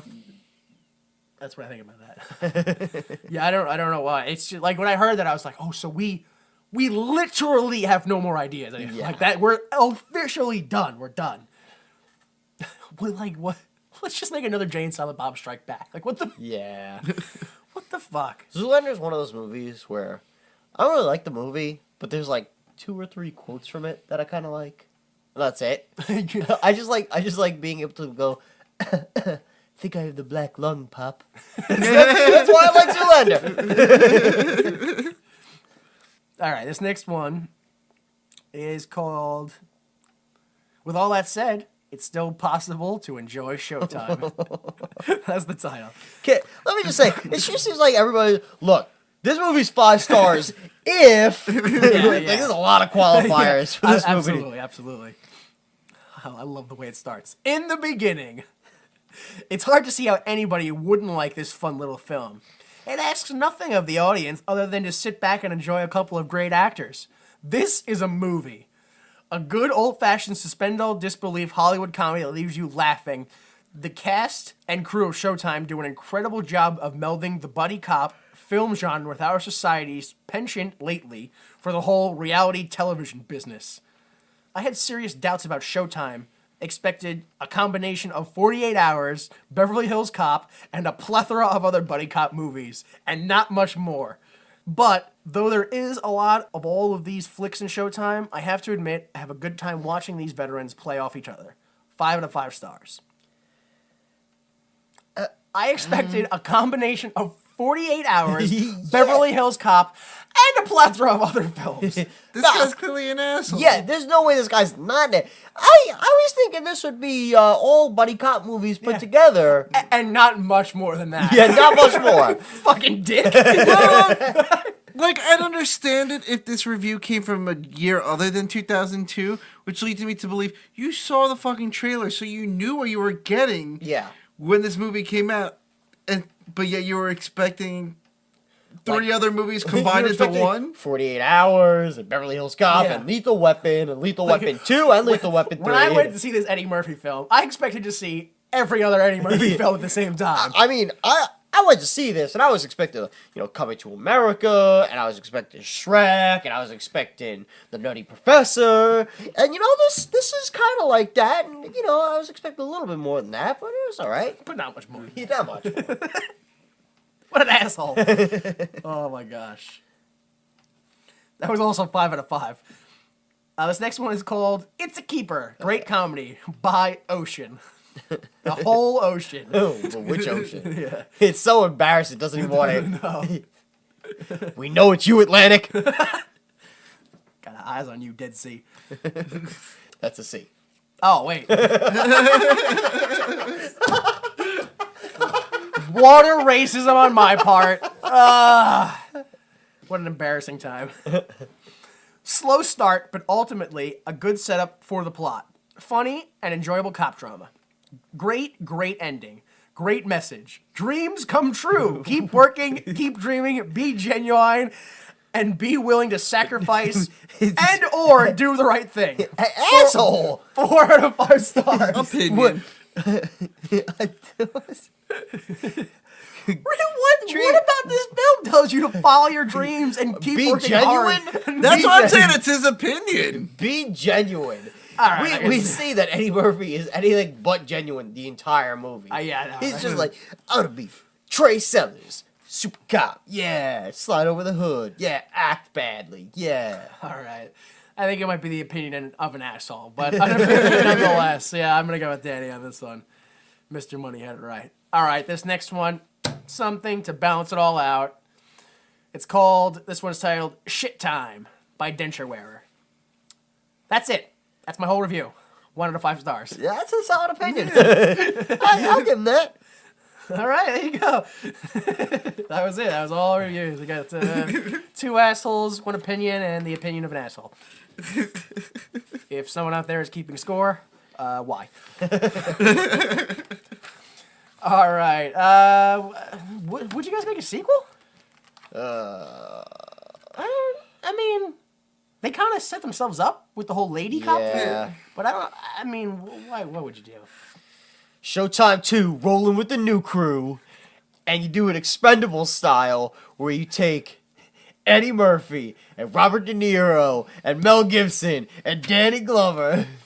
It's just like the movie SWAT now. See, if for a sequel, I would do like a whole like same buddy partners, different city though kind of thing. What if you do same buddy partners, but at the beginning they get into a fight and somehow one of them has to go undercover as a criminal, but the other doesn't know. So Eddie Murphy's chasing down Robert De Niro. I feel like this Thinks he is turned that crooked, premise. but really he's undercover. And then halfway through they find out and get to work together. Yeah. Yeah, I really feel like Jean-Claude Van Damme should be in the film. he should. Yeah. Don't play the bad guy. No, I feel like he should be the guy to be like, oh, you're on my side? Now we will fight. Dude, we're just here to rent a car. That's it. We're not here to fight. It's just Jean-Claude Van Damme and his day job. Now we will fight! I just want to rent the car, sir. Please. I have a business meeting to get to. But we have to fight. I rented the Tiger and everything. He's just... That's my new character, Jean-Claude Van Damme. But I bought the Tiger. We brought the tiger. I can do a split. We will fight. Have you seen my splits? They're great. All right, fine. Here are your keys. Apathetic Jean-Claude Van Damme. Okay, we will not fight. Well, this is your life too. I don't think he's French. I think that's my problem. He's Belgium. That's French. The Brussels from Muscles. No, the muscles from Brussels. He's Brussels sprouts? Is that what you're saying, man? Muscles for muscles. He's the muscles from Brussels. All right. We're done, I guess. Yeah. That's it. Thanks for joining us. If you'd like to follow us on any of the social media, you can search WWYMT. That's Facebook, Tumblr, Twitter. We're there. If you'd like to listen to us on something other than whatever it is you're listening to us on right now, you can find us at www.ymt.libsyn.com. It's www.ymt.libsyn.com. You can also subscribe to us on iTunes, the Double Pod app. Is that still working over there? You checked it out? Oh, good. Glad we found one. That's the Android. If you use the Android, you can find it over there. We also have audio on Tumblr. If you don't like any of those other options and you like Tumblr, you can listen to us there. We put audio on there. Victory Pro Wrestling. What's going on with you guys? When's the April next- 11th. April 11th. 100th show. Nice. What's the venue? VFW Hall in Center Reach, Long Island, New York. Yeah. Blah, blah, blah. Yeah, we're back to running solely out of there. That's until- cool. That's solely? It's Yeah, until we can find a new. yeah, you gotta find another place. Yeah, that sucks. But 100 shows should be pretty good. Yeah, that should be. How'd the last show go? You guys had Yeah, Boogeyman, Daphne, SoCal Boogeyman Val? was there. Yeah, Daphne was there. I saw clips. Standing room only. It looked like standing room. Yeah, I was the just saying. place was packed. That's good. We got any names for the next show yet? I know it's soon. Scotty still. Too Hottie. Scotty, get the fuck out of here! That's awesome. Scotty Too Hottie? Too Hottie's gonna be there. Holy shit! You guys gotta burn down the house. Yeah. Did you know, this is the one fact I know about Scotty 2 Hotty, that at the height of Scotty 2 Hotty's career, when he had the tag team titles, he owned property in 4 different states. Really? Yeah. Wow. The dude was rolling in it. It was great. And now he's gonna be on our show. Yeah, oh, wow, what Yeah, happened he in his fucked up. life? Yeah, well. As long as he still has the hair. Yeah. All right, so that's victoryprowrestling.com. VICTORYPROWRESTLING.com. Com is spelled C-O-M. On the off chance that no one doesn't spell that. I've never spelled com on this show before, and some people might lose their brains. The Troy McClure clip from today actually came from Mr. J Delta, with a little help from me, Jimmy Time. Still looking for you to send your own, and it doesn't have to be a full 3. You can just send in 1. Yeah. You could say it doesn't have to be a movie. It could be a We'll work it into TV something show. else. You could. Yeah, that's another thing. You could send us something, and we'll work it into something better. Like if you're like, I think I have something here, but I don't know what it is. Just toss it at us. We'll work some magic. The intro music is "Falling Off Your Love" by Kill Paris. Taking us out. I was really hoping we were gonna find something better. Party all the time? No, but now we have, so okay. Because it was gonna be the feature song "Showtime" by Shaggy, but fuck it, I'll put "Party All the Time." That's a lot better than this crap. You wanna roll, then roll with me? Ha! That's the song. Yeah.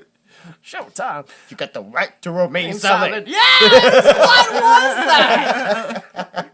You sure I shouldn't put that? You sure you wouldn't party all the time? Maybe you should put that. I'll just put ball like party all the time, just like mix it. I won't do that. I'm just gonna put 2 songs in there. All right. So for Danny Money and J Delta, I am Jimmy Time, and please remember that without the mistakes of others, we would be forced to endure the pain of failure ourselves. Support the arts.